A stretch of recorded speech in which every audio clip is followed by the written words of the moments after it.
porque falta a verdade, Senhor, a verdade chegar, falta esse conhecimento, meu Pai, do ensinamento da Bíblia, como Jesus sentava mediante a multidão e chegava perto dos doentes e perguntava: o que você quer que eu te faça?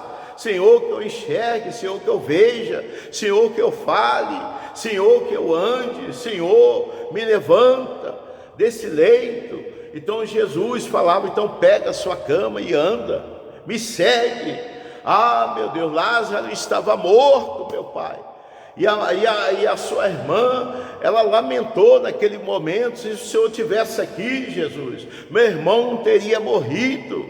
Ah, meu Deus, mas o Senhor já sabia, o Senhor já sabia de tudo isso, meu Pai, porque Deus, sendo Deus, havia revelado o seu Filho, o Messias, o Rabi, o que andava em missão e jornada, o que vinha fazer a vontade do Pai, todos os dias se colocando. Jesus tinha esse poder, Jesus tinha essa plena liberdade de poder se colocar, de poder falar, de poder desabafar, de poder conversar, de poder receber uma unção de Deus, uma unção que vinha do Espírito, que vinha do céu, da parte celestial. Ah, meu Deus! E Jesus, ele obteve sucesso, resposta. O fogo, a água obedecia, o mar obedecia.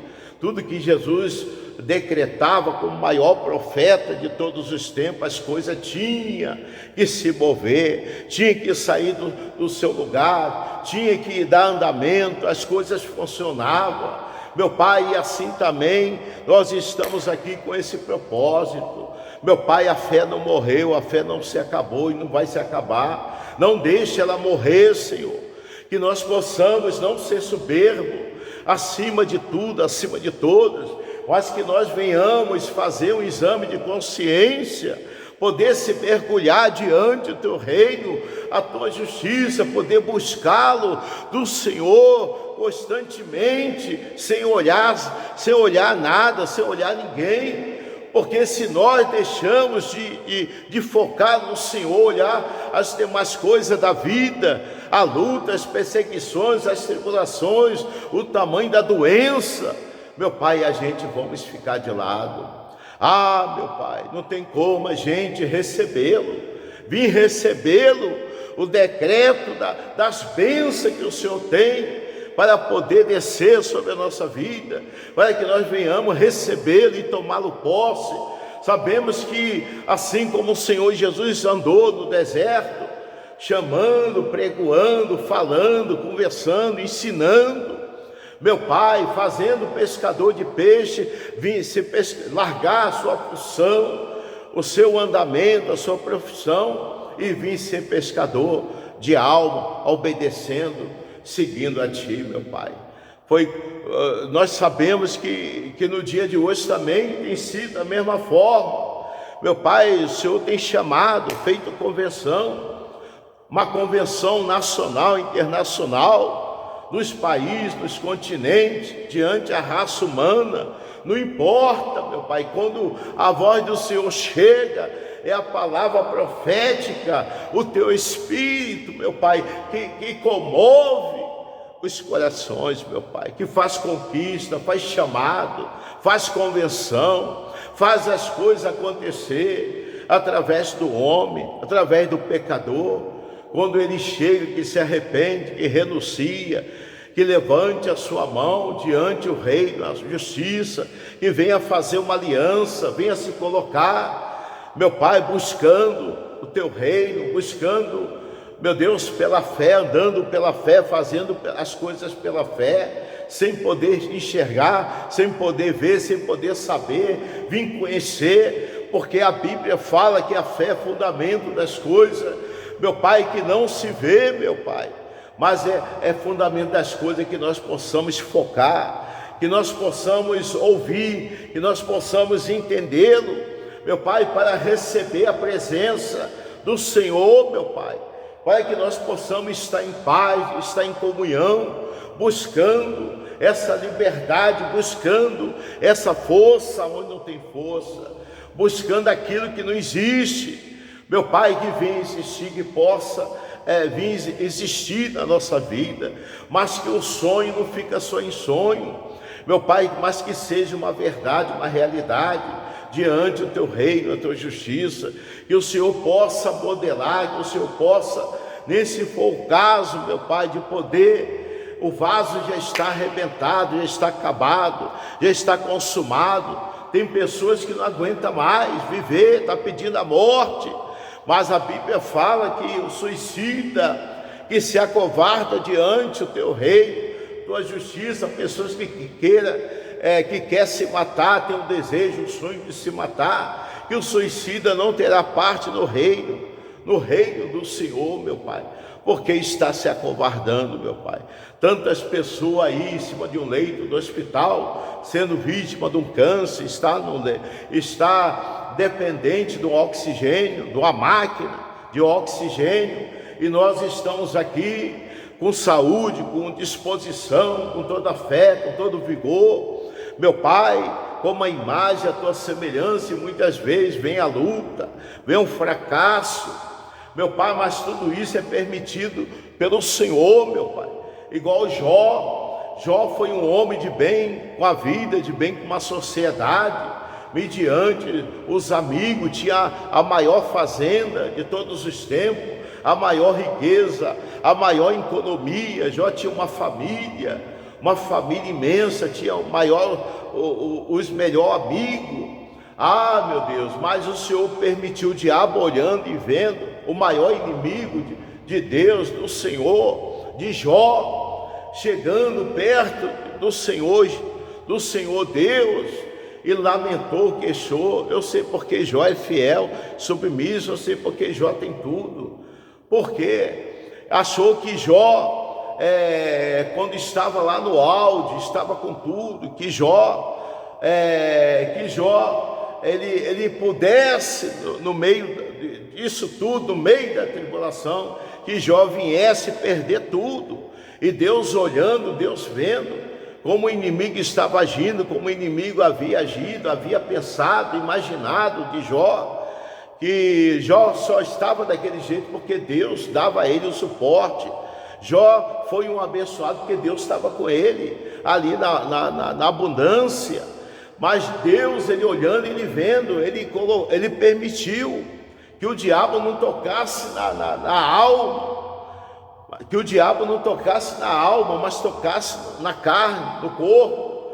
Foi aonde que Deus permitiu que Jó fosse vítima de uma lepra, aonde que a Bíblia fala que Jó, ele não suportava o tamanho daquele sofrimento, o tamanho daquela enfermidade, que no momento mais difícil da sua vida, Jó perdeu fazenda, perdeu família, perdeu gado, perdeu esposa, perdeu filhos, perdeu os amigos. Jó perdeu tudo, a maior economia, a maior riqueza, a melhor fortuna. Jó perdeu, ficou com a mão na cabeça, somente com a roupa do corpo.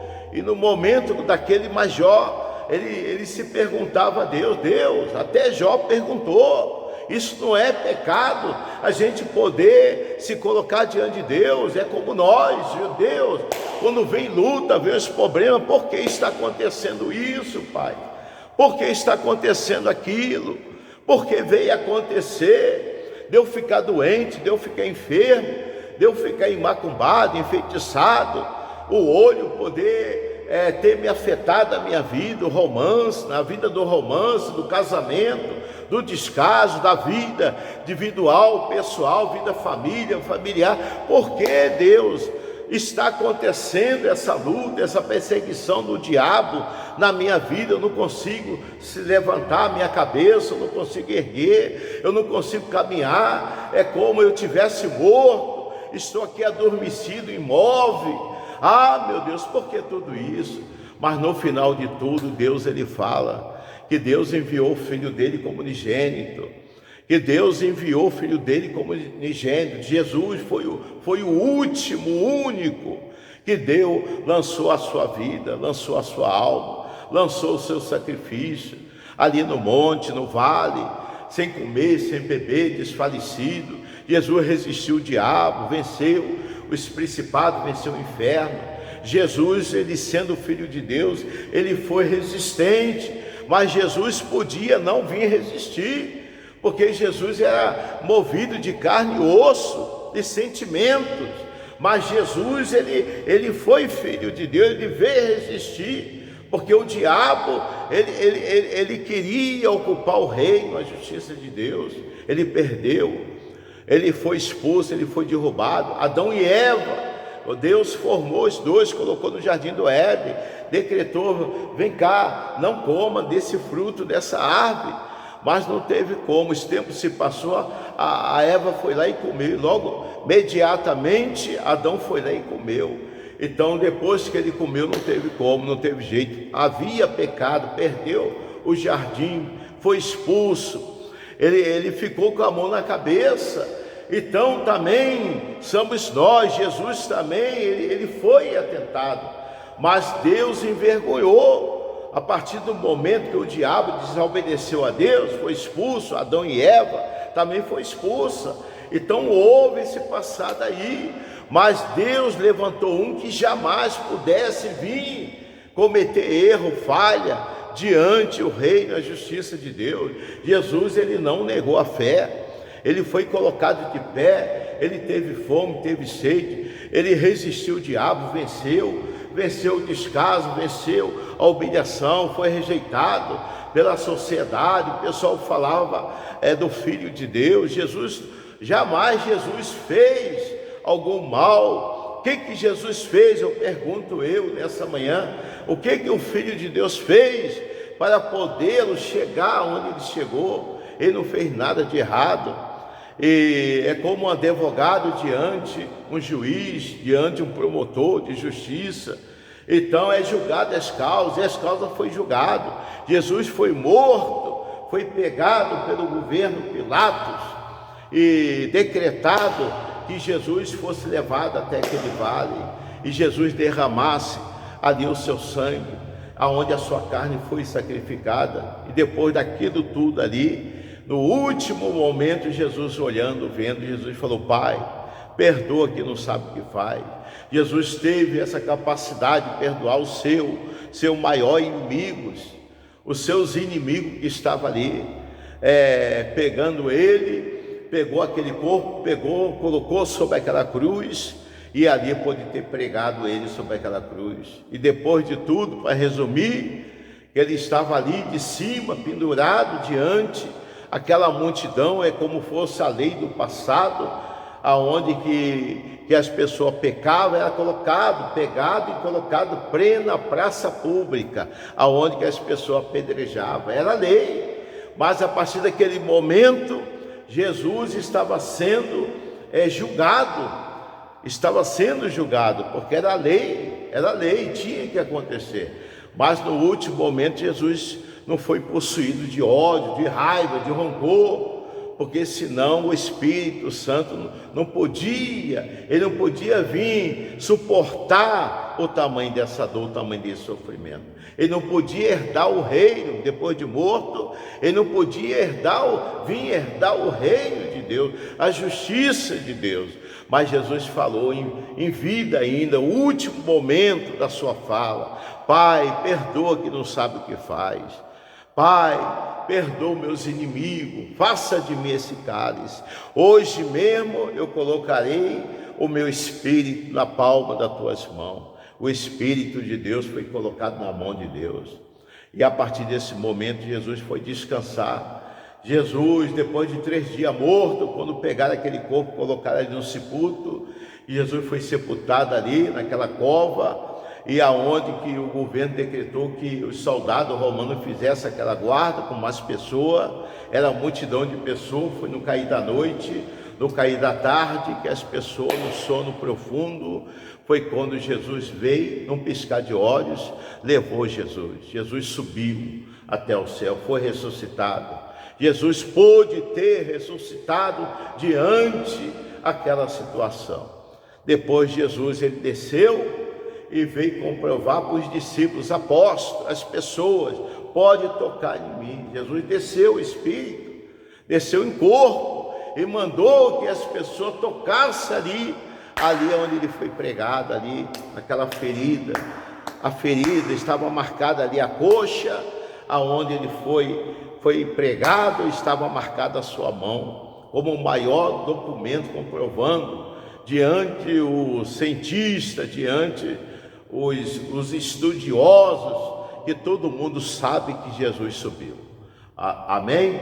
Então é isso, Deus, Ele também quer que nós sejamos um seguidor da verdade. Deus quer que nós também viemos fazer esse ato de fé, renunciando, obedecendo, nascendo de novo, porque a gente é nascido da carne, e muitas vezes as pessoas que é nascido da carne acaba se contaminando, acaba se envolvendo nas coisas do mundo, coisa que eles não faziam, começa a vir fazer, fumar, beber, prostituir, ser infiel a sua esposa. Muitas vezes ele casou, tem a sua esposa, a sua casa, seus filhos, sua família, mas muitas vezes ele quer ser amante de 5, 10, isso não pode, isso é contra a lei de Deus. Deus, ele vai, nesse dia, se a pessoa não vir se arrepender do seu passado, do seu depassado,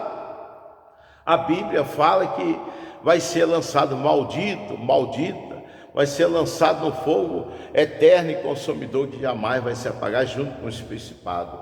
Então, mas aqueles que veem a obedecer, vai ser um céu, um novo céu, uma nova terra, onde não vai haver dor, não vai haver lamento, não vai haver sofrimento, onde a pessoa vai vencer o descaso naquele dia, vai subir igual Jesus subiu. Deus, quando Jesus subiu, a Bíblia fala que Jesus subiu, foi levado até o céu, está assentado ao lado de Deus Pai, aguardando uma segunda ordem.